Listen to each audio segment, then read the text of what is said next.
tipo de mulher em idade reprodutiva trabalharia no emprego deste, exposta a estas toxinas, a não ser uma mulher sem outra alternativa?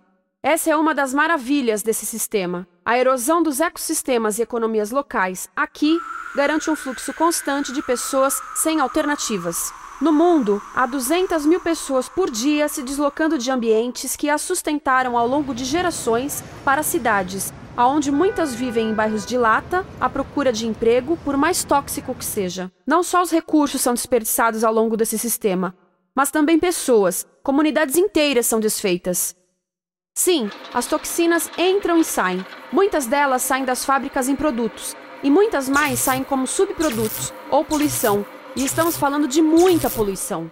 Nos Estados Unidos, as indústrias admitem liberar mais de 1.800.000 quilos de químicos tóxicos por ano. Deve ser muito mais, porque isso é o que eles admitem. Trata-se de outro limite, porque quem quer ver e respirar 1.800.000 quilos de químicos tóxicos por ano? Então o que eles fazem? Mudam as fábricas poluidoras para o estrangeiro, para poluir outros países. Mas, surpresa, grande parte dessa poluição volta para nós trazida pelo vento. E o que acontece depois de todos os recursos naturais serem transformados em produtos? Passam por aqui, para a distribuição, o que significa vender todo o lixo contaminado com toxinas o mais rápido possível. Aqui, o objetivo é manter os preços baixos, com as pessoas comprando os produtos em constante movimento. Como eles mantêm os preços baixos? Pagam salários baixos aos trabalhadores das lojas e restringem o acesso aos seguros de saúde sempre que podem. Tudo se resume em exteriorizar os custos. O verdadeiro custo da produção não se reflete no preço.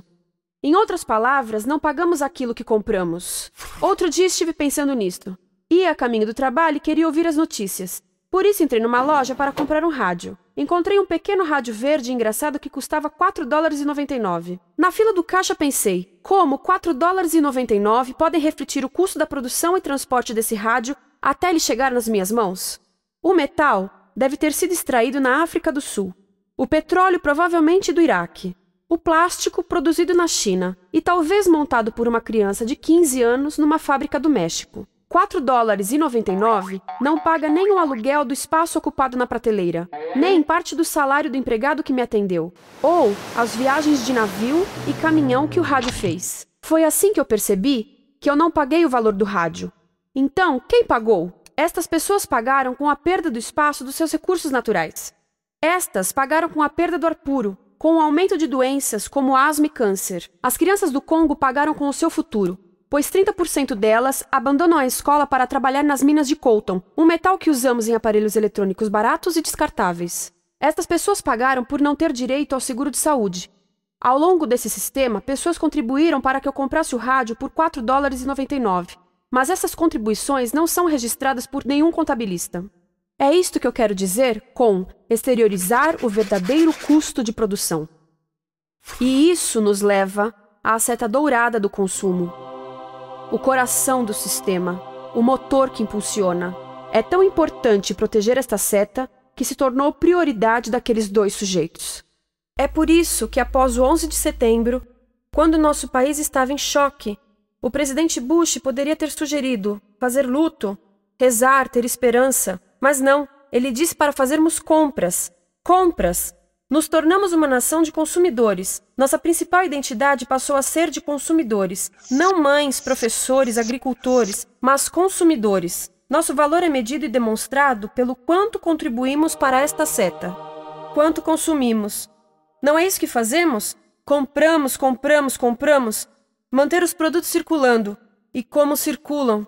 Sabe qual a porcentagem dos produtos que circulam através desse sistema que ainda são usados 6 meses depois da venda na América do Norte? 50%? 20%? Não, 1%. 1. Em outras palavras, 99% das coisas que nós cultivamos, processamos, transformamos, 99% das coisas que percorrem o sistema são lixo em menos de 6 meses. Como é que podemos gerir um planeta com esse nível de rendimento? Mas não foi sempre assim. Hoje, o consumidor médio americano consome o dobro que há 50 anos. Pergunte à sua avó. No tempo dela, a boa gestão, a engenhosidade e a poupança eram valorizados. Então, como é que isso aconteceu? Bem, não aconteceu simplesmente. Foi planejado.